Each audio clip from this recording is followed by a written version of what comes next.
ሰላም ሰላም እንዴት ናችሁ? ዛሬ ወደ እናንተ አዲስ ነገር ይዤላችሁ መጥቻለሁ። እንግዲህ ከሰሞኑ አንድ አዲስ ነገር ሰምታችሁ ሊሆን ይችላል። እሱም የኢትዮጵያን የሶሻል ሚዲያ ወይም የማህበራዊ ሚዲያ ታሪክን ሊለውጥና ሊቀይር የሚችል አዲስ አፕሊኬሽን ተፈጥሯል።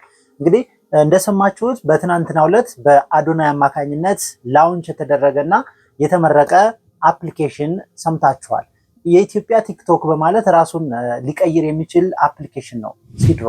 ስለዚህ አፕሊኬሽን ዛሬ እንዴት ገንዘብ ማግኘት እንችላለን፣ ሲድሮ አፕ ላይ ራሳችንን እንዴት አድርገን ፌመስ ወይም ደግሞ ታዋቂ ማድረግ እንችላለን፣ ገንዘብስ በምን መንገድ መስራት እንችላለን የሚሉትን 3 ነጥቦች ወደ እናንተ ለማድረስ ዛሬ መጥቻለሁ ማለት ነው።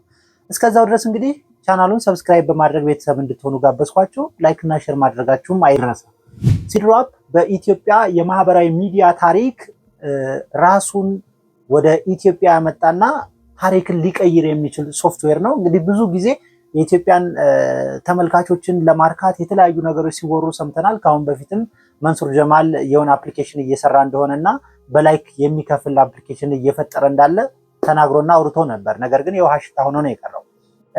አሁን ላይ ግን ሲድሮ አፕ በካውንት ዳውን ላይ ይገኛል። እንግዲህ ኦልሞስት ወደ 5 ቀን አካባቢ ነው የቀረው ወደ ስራ ሊገባ ማለት ነው። ስለዚህ ሁላችንም ፐርሰናል ብራንድ ዴቨሎፕ ያደረጋችሁም ፐርሰናል ብራንድ የሌላችሁም ሰዎች ወደ ሲድሮ አፕ ገብታችሁ እንዴት ገንዘብ ማግኘት ይቻላል፣ በምንስ መንገድ ገንዘብ ሊከፍል ይችላል የሚሉትን ነገሮች እንመለከታቸዋለን።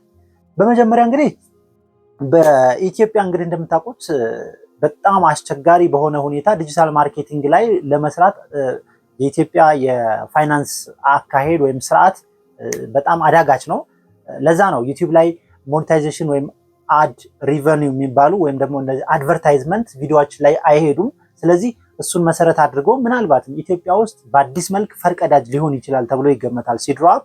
ያ ማለት አድ ሪቨኒው ወይም ደግሞ የሆነ ፐርሰናል የሆነ ወይም ደግሞ ፋይናንሻል የሆነ ድርጅት እነዚህ ቲክቶክ ወይም ደግሞ አሁን የሚመጣው ሲድሮ አፕ ላይ የሚጫኑ ቪዲዮዎች ላይ የራሳቸውን ማስታወቂያ እንዲሄድ ሊያደርጉ ይችላሉ የሚል ግምት አለ።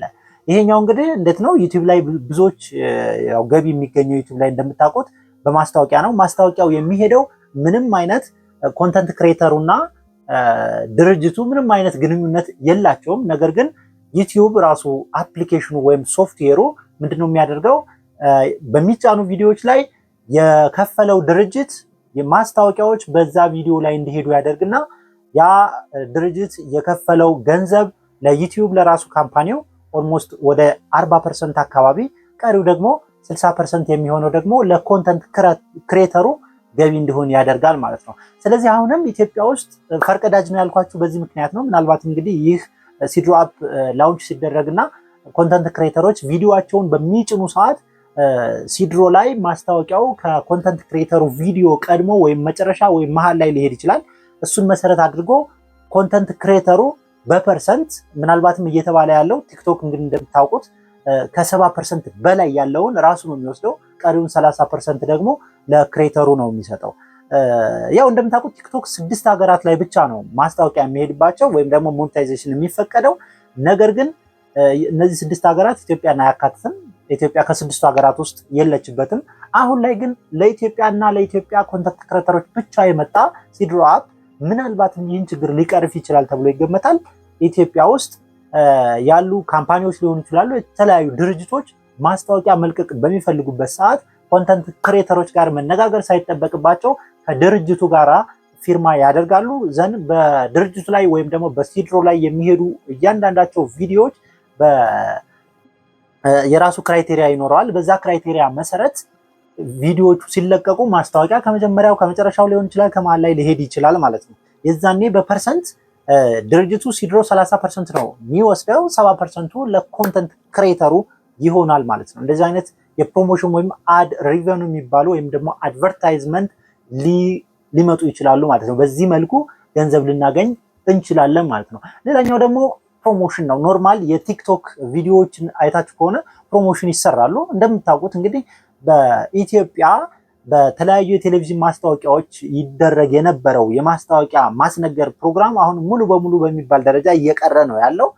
እነዛ ነገሮች እጥፍ ብለው ወደ ዲጂታሉ ዓለም መጥተዋል፣ ወይም ደግሞ ወደ ማህበራዊ ሚዲያው መጥተዋል። ማህበራዊ ሚዲያ ላይ ደግሞ በብዛት ሰውን ማግኘት ስለሚቻል ይህንን ነገር በትክክል ሊያስፈጽምልን ይችላል ብለው የሚያስቡት ሶፍትዌር ኢትዮጵያዊ የሆነውን ሲድሮ እንደሚሆን ምንም ጥርጥር የለውም። ምክንያቱም ቲክቶክ ያው እንደምታውቁት የሚፈለገው ታርጌት ግሩፕ ይኖራል። ያንን ተቋም ሊያስተዋውቅ የፈለገው አካል ታርጌት የሆነ ግሩፕ አለው። ያ ታርጌት ግሩፕ ደግሞ የሚገኝበትን ሶፍትዌር ይመርጣል።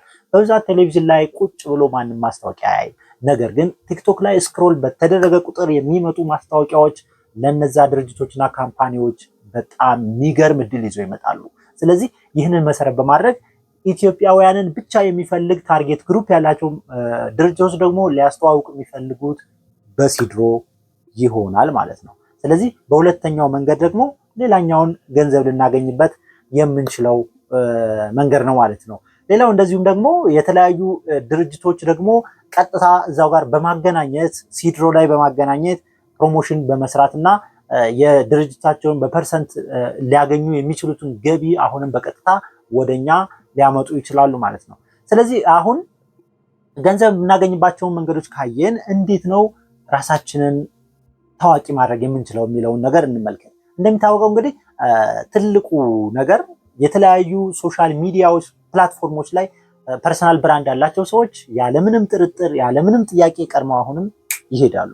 በቃ ትልቁ ነገር ይሄ ነው። ከአሁን በፊት የነበረን ፐርሰናል ብራንድ አሁንም ተከትሎን ይሄዳል። ምናልባትም ቲክቶክ ላይ የነበረን ፐርሰናል ብራንድ አሁንም ተከትሎን እንደሚሄድ እሙን ነው። ፐርሰናል ብራንድ ዴቨሎፕ ያላረጋችሁ ሰዎች ደግሞ ምናልባትም እንደኔና ሌላም እንደዚሁ ተመሳሳይ የሆናችሁ ሰዎች አሁንም ያው መላላጥና መጋጋጣችን ይጠበቃል።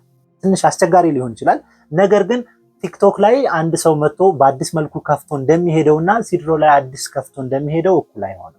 ምክንያቱም ሲድሮ በአዲስ መልክ ስለሆነ ሁሉንም እኩል የማውጣት ሁኔታ ይኖራል። ነገር ግን ፐርሰናል ብራንዳችሁ እዛ ጋር ያላችሁን ፎሎወር ይዞላችሁ ስለሚመጣ እዛ ጋር የነበረ ፎሎወራችሁ አሁንም ሲድሮ ላይ ሲመጣ ፎሎወር ሊሆናችሁ ይችላል እና በዛ መልኩ ፐርሰናል ብራንድ ያላችሁ ሰዎች አሁንም አምልጣችኋል። ፐርሰናል ብራንድ የሌለን ግን አሁንም ልፋትና ድካም ይጠበቅብናል ማለት ነው።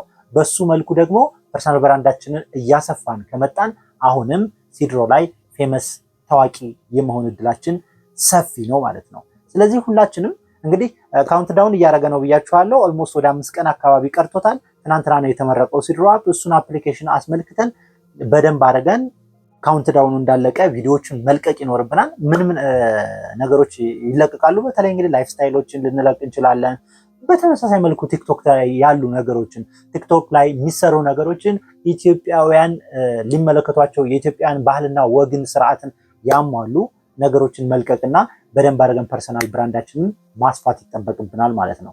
እንግዲህ እንዳጠቃላይ ለዛሬ ይዤላችሁ የመጣሁት ሲድሮ አፕን ሪቪው እያደረግን ነው ማለት ነው። ይህንን ይመስላል። አብራችሁ ስለቆያችሁ እጅጉን አመሰገንኩኝ። በሌላ ቪዲዮ ተመልሼ እመጣለሁኝ። አብራችሁኝ ስለቆያችሁ በድጋሜ አመስግኜ ላይክ እና ሼር ማድረጋችሁ እንዳይረሳ። ሰብስክራይብ ያላደረጋችሁም ሰብስክራይብ አድርጉኝ። በቅንነት አመሰግናለሁ። ይመቻችሁ።